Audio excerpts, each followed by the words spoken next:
ہر قسم کے روحانی جسمانی مسائل اور وظائف کے لیے پیر اقبال قریشی چینل کو سبسکرائب کریں۔ نحمده ونصلي ونسلم على رسوله الكريم اما بعد فاعوذ بالله من الشيطان الرجيم بسم الله الرحمن الرحيم فإن تولوا فإنما عليك البلاغ المبين يعرفون نعمة الله ثم ينكرونها وَأَكْثَرُهُمُ الْكَافِرُونَ صدق اللہ العظیم۔ ان آیات کریمہ کے اندر اللہ رب العزت نے چند چیزوں کی بڑی تاثیر رکھی ہے۔ قرآن پاک کے اندر ہر چیز کا حل بھی ہے، علاج بھی ہے، شفا بھی ہے اور نور ہدایت بھی ہے۔ اگر آپ اپنا پیغام کسی تک پہنچانا چاہیں لیکن آپ کو یہ خدشہ ہو کہ میری بات قبول نہیں کی جائے گی، تو بات کرنے سے پہلے اس آیت کو پڑھنا اس کے اندر تاثیر اور طاقت کو پیدا کر دیتا ہے۔ پھر جو لوگ سیلز مینی کرتے ہیں، بزنس کرتے ہیں، پراپرٹی ڈیلر کا کام کرتے ہیں، ان کے لیے کس طریقہ سے گاہک سے، کسٹمر سے بات کرنے سے پہلے اس کو پڑھا جائے تو ان کی بات پرتاثیر ہو کر ان کے لیے ایک مقبول جو ہے کاروبار کا اور رزق حلال کا باعث بن جائے گی۔ پھر انٹرویو دینے والے اس آیت کریمہ کو پڑھیں اور کس طرح پڑھیں تو اللہ اس میں کامیابی عطا فرما دے گا۔ بیان کرنے والا، تقریر کرنے والا، واعظ اپنے بیان سے پہلے اس کو پڑھے گا تو اللہ اس میں تاثیر پیدا کر دے گا۔ اب یہ امام ابن تیمیہ رحمۃ اللہ علیہ بالخصوص طور پہ، حالانکہ وہ صوفیزم کے اتنے لوگ سمجھتے ہیں قائل نہیں، لیکن منہاج السنہ کو پڑھ کے پتہ چلتا ہے کہ وہ سب سے زیادہ صوفیزم کے قائل تھے۔ اس لیے انہوں نے شیخ عبد القادر جیلانی رحمۃ اللہ علیہ کے واقعات کو اور بالخصوص آپ کی وہ دعا جو سرکار دو عالم صلی اللہ علیہ وسلم نے آپ کو رؤیا کے اندر تلقین فرمائی تھی، اس کو اپنے تلامذہ کو اور اپنے عقیدت مندوں کو ترغیب دیتے ہوئے فرمایا کہ واعظ اور بیان سے پہلے آپ پڑھا کریں۔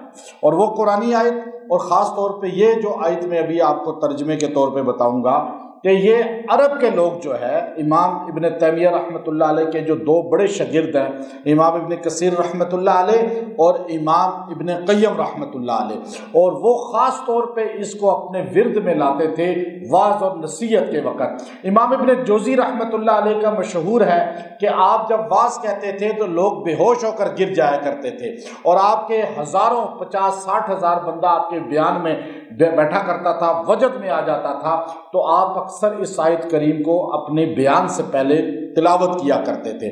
اب یہ آیت کریمہ ہمارے علماء میں آج بھی مقبول ہے، لیکن تھوڑے بہت الفاظ کو کم و بیش کے ساتھ جو ہے تقریباً اپنے واعظ کے بعد یہ الفاظ ضرور وما علینا الا البلاغ المبین، یہ جملہ آپ اکثر سنتے ہیں، واعظین اپنے بیان کے آخر میں کہتے ہیں۔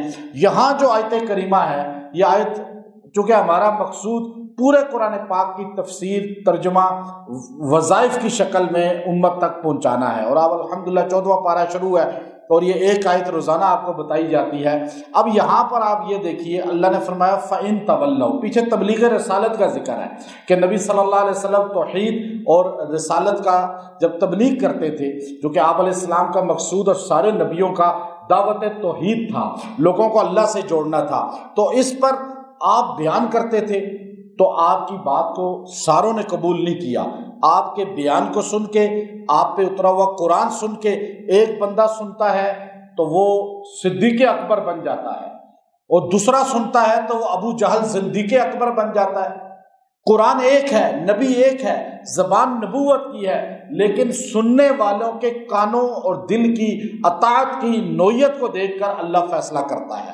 اب یہی قرآن بیان کرتے ہیں لوگ نیٹ پہ بیٹھ کے، اور اسی سے گمراہ بھی کر رہے ہیں لوگوں کو، اور لوگوں کو کئی اللہ سے جوڑ بھی رہے ہیں۔ آپ یہ نہ دیکھیں سارے قرآن بتا رہے ہیں، بلکہ امام جو ہے ابو موسیٰ اشعری رحمۃ اللہ علیہ خود فرماتے ہیں کہ جب حضرت ابن عباس رضی اللہ تعالیٰ عنہ کو حضرت علی شیر خدا نے خوارج سے مناظرے کے لیے بھیجا کہ جاؤ خوارج سے مناظرہ کرو، ہمارے لوگ ہیں ہم سے جدا ہو گئے ہیں، اور کفر کا فتویٰ شیر خدا پہ لگاتے تھے، تو آپ نے فرمایا جاتے ہوئے ابن عباس سے کہ ان کے سامنے جا کر صرف قرآن سے بات کرنا، کہ وہ لوگ قرآن ہی سے دلائل دیتے ہیں کہ علی کافر ہو گئے، اب دیکھیے وہ قرآن سے دلائل دیتے تھے کہ حضرت علی کافر ہو گئے.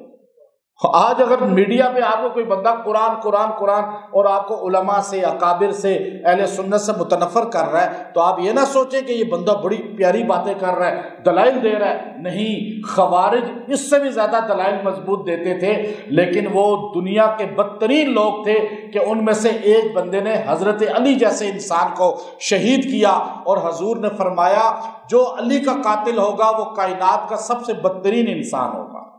یہ بات ہے یا نہیں؟ تو اب یہ قرآن سے کوئی بات کرے لیکن اس کی نسبت اللہ والوں سے نہیں ہے، اکابر امت سے نہیں ہے، تو سمجھ لیں کہ یہ شیطان ہے.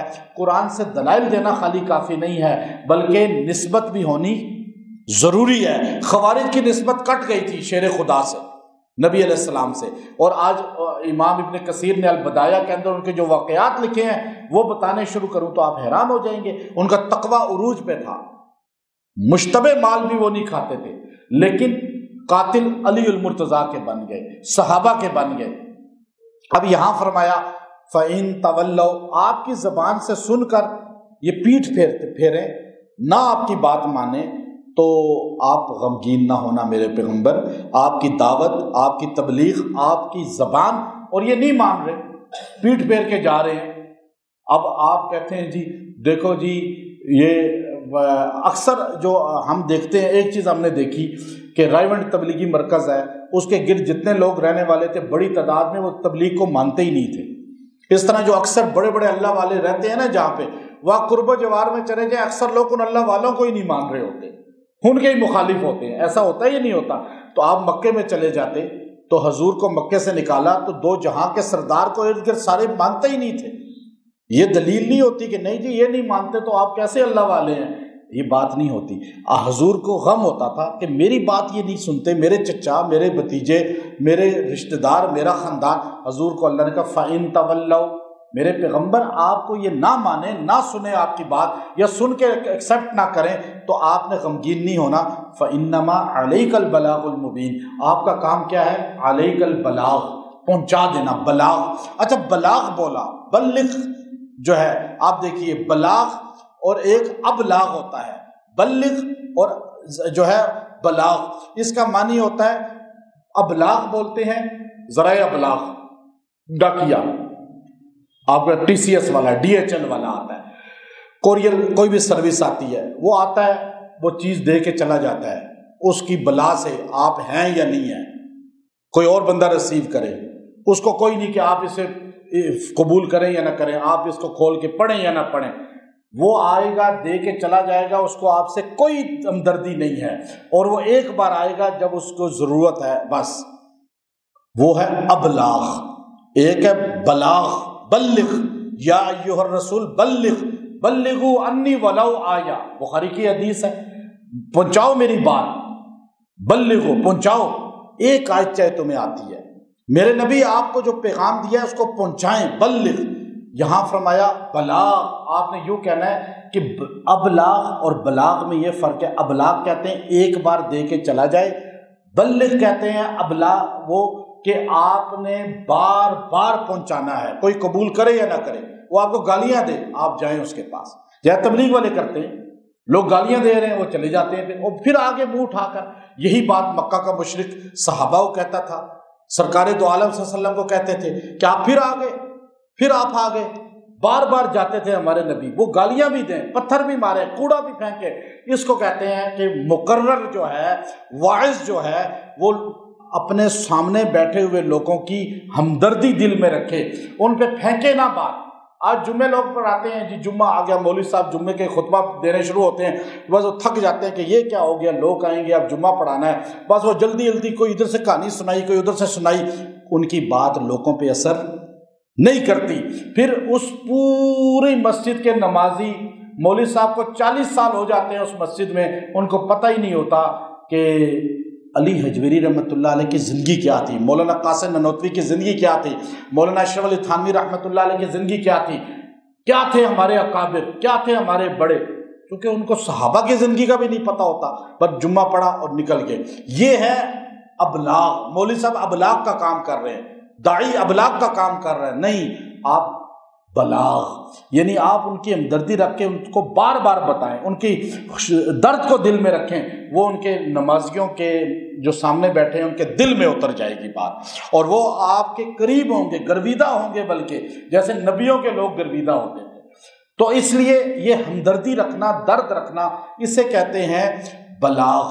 تو آپ نے کیا کہنا ہے میرے پیغمبر؟ فَإِنَّمَا عَلَيْكَ الْبَلَاغُ، میرا کام تھا پہنچا دینا، مبین، کھول کے۔ یہ نہیں ہے کہ باتیں کرے، جیسے آج ہمارے اکثر دیندار طبقہ جو ہے مذہبی چیزوں میں جو ہے وہ ڈنڈی مار جاتا ہے، کھل کے مسئلہ بیان نہیں کرتا، نہ توحید کو، نہ رسالت کو، نہ صحابہ کے مقام کو، نہ اہل بیت کے مقام کو، نہ اولیاء کی شان کو، کہ ڈٹ کے نہیں بتاتا کہ یہ ہے، یہ ہے۔ یہ ہے بلاغ المبین، کھول کے بتانا، توحید کھل کے بتائے، رسالت کھل کے بتائے۔ اس کے بعد فرمایا یہ جو لوگ انکار کرتے ہیں نا، آج منکر ہیں، کوئی صحابہ کا منکر ہے، کوئی نبیوں کا منکر ہے، مسلمان کی بات کر رہا ہوں، کافر کی نہیں، مسلمانوں میں کوئی حضور میں غلطیاں نکال رہا ہے یا نہیں؟ آج لوگ ایسے حضور کی ذات میں غلطیاں نکال رہے ہیں، توہین کر رہے ہیں، اور کوئی صحابہ میں، کوئی اہل بیت میں، کوئی اللہ کے ولیوں میں یہ توہین جو کر رہے ہیں۔ اللہ نے کہا یہ بات نہیں ہے کہ یہ جانتے نہیں ہیں، سارے جانتے ہیں، ہر بندے کو پتا ہے۔ یہاں لفظ بولا، مکہ کا مشرک حضور کو جانتا تھا، حضور کے مقام کو جانتا تھا، لیکن کہتا تھا، خود ہی میں تھا کہ نہیں میں مانوں گا تو لوگ بزدل کہیں گے کہ ڈر کی وجہ سے کلمہ پڑھ لیا۔ تو اللہ نے یہاں لفظ بولا، یعرفونا، یعرفونا، یہ جانتے ہیں نعمت اللہ، اللہ کی ساری نعمتوں کو۔ انہیں پتہ ہے کہ اللہ کی سب سے بڑی نعمت کیا ہے؟ کلمہ، ایمان، عقیدہ صحیح۔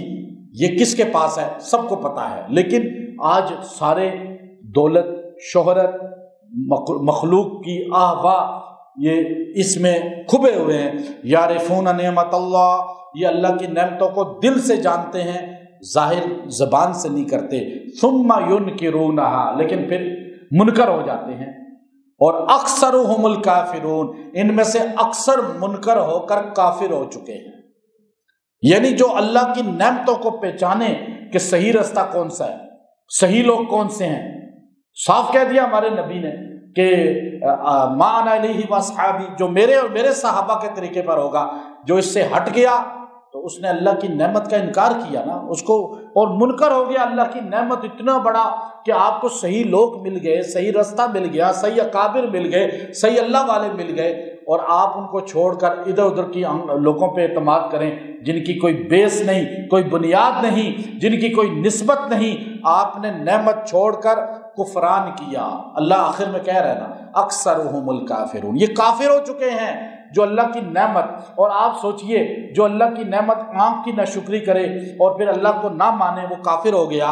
اور جو اللہ کی اتنی بڑی نعمت، اسلام، کلمہ، عقیدہ صحیح، اور امام ابو حنیفہ جیسی ہستی ہمیں دے دی، اور آج پوری دنیا کے اندر اتنی بڑی ہستی کو ماننے والے 1400 سال تقریباً ہو چکے ہیں۔ تو اب آپ بتائیں، کوئی بندہ کہ جی یہ تو غلط تھے، میں اس رستے پہ ٹھیک ہوں، تو گویا کہ اس نے کفر کیا۔ اسی لیے امام ابو بکر جساس رحمۃ اللہ علیہ سے کسی نے پوچھا کہ میں شافعی المسلک ہوں اور میں جو ہے شادی کرنا چاہتا ہوں مالکی المذہب ایک لڑکی سے، تو ان کے گھر والوں نے کہا ہے کہ تم جو ہے اگر مالکی بن جاؤ، امام مالک کے مسلک پہ آ جاؤ تو ہم نکاح کر دیں گے۔ تو حضرت آپ فتویٰ دیں، تو کیا میں آپ کے فتوے کی روح سے وہ مذہب اختیار کر کے شادی کر لوں؟ حالانکہ اہل سنت کے چاروں مذہب ہیں۔ تو آپ نے تھوڑی دیر یوں خاموشی اختیار کی، اس کے بعد سر اٹھا کے فرمایا فتوے کے روح سے جائز ہے، لیکن مسئلے کے روح سے بتا رہا ہوں کہ ایسے بندے کو مرتے ہوئے کلمے کی توفیق نہیں ملے گی۔ انہوں نے کہا یہ کیسے آپ کہہ رہے ہیں؟ فرمایا فتویٰ یہ ہے کہ مالکی بن جاؤ، لیکن مسئلہ یہ ہے کہ اگر تمہیں ابو حنیفہ کی غلامی ملی ہے اور اتنے بڑے 1400 سال میں ان کے غلامی پہ فخر کرتے رہے، امام شافعی کی ملی ہے اس پہ فخر کرتے رہے، چار ہی دنیا میں ہے نا، پانچواں کوئی نہیں ہے دنیا میں، شافعی، مالکی، حنبلی، حنفی۔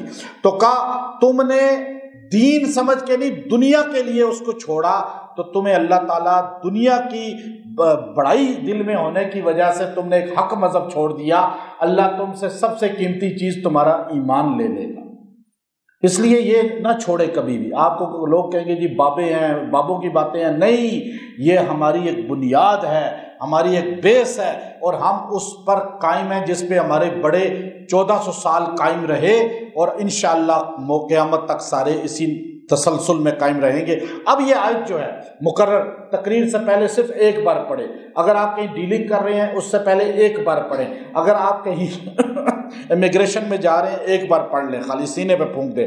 آپ اگر جو ہے کسی بھی لین دین میں ہیں تو آپ یہ پڑھ لیں، آپ کو اس بندے کے نقصان سے بھی اللہ بچا لے گا، اور اللہ تعالیٰ آپ کی بات کی تاثیر طاقت پیدا کر دے گا، اور آپ کو وہ کام میں فائدہ ہوگا، اور وہ کام تکمیل کو پہنچ جائے گا۔ آپ کوئی بھی ایسا لوگ بعض میرے پاس علماء آئے، بڑے بڑے علماء، میں نام نہیں لیتا، ایک بہت بڑے عالم آئے، کہنے لگے جی میں جب مصلی پہ کھڑا ہوتا ہوں نا تو میرا دل کانپنا شروع ہو جاتا ہے، میں تلاوت ہی نہیں کر سکتا، نمازی حیران ہوتے ہیں۔ ایک کہنے لگے میں جب خطبہ دینے لگتا ہوں تو میرا دل بیٹھ جاتا ہے، اور لوگوں کی نظر پڑتی ہے نا تو اس کا اثر پڑتا ہے، یہ نظر بد یا ہپناٹائز کی ایک قسم ہے۔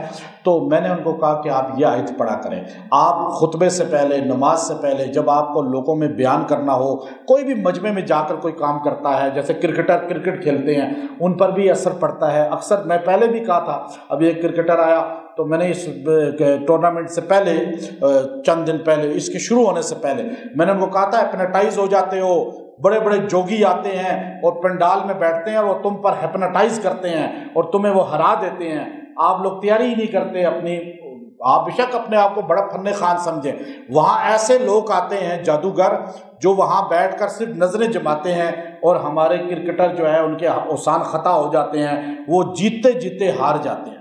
اور یہ ہوتا ہے، دنیا کفر یہ اپنے ساتھ اسپیشلی لوگ لاتی ہے۔ میں نے کہا تھا آپ کو میں کمل دوں گا، آپ کو اللہ تعالیٰ ہپناٹائز سے بچا لے گا، انہوں نے عمل ہی نہیں کیا۔ وہ بندہ جو میرے پاس رابطے میں تھا، جو ان کا ابھی بڑا ہے، میں نام نہیں لیتا، تو اس نے کہا جی ہم کریں گے عمل، لیکن اس نے نہ خود کیا، نہ مجھے بعد میں کہتا ہے افسوس ہوا۔ میں نے کہا نہیں، اب ہو گیا جو ہونا تھا۔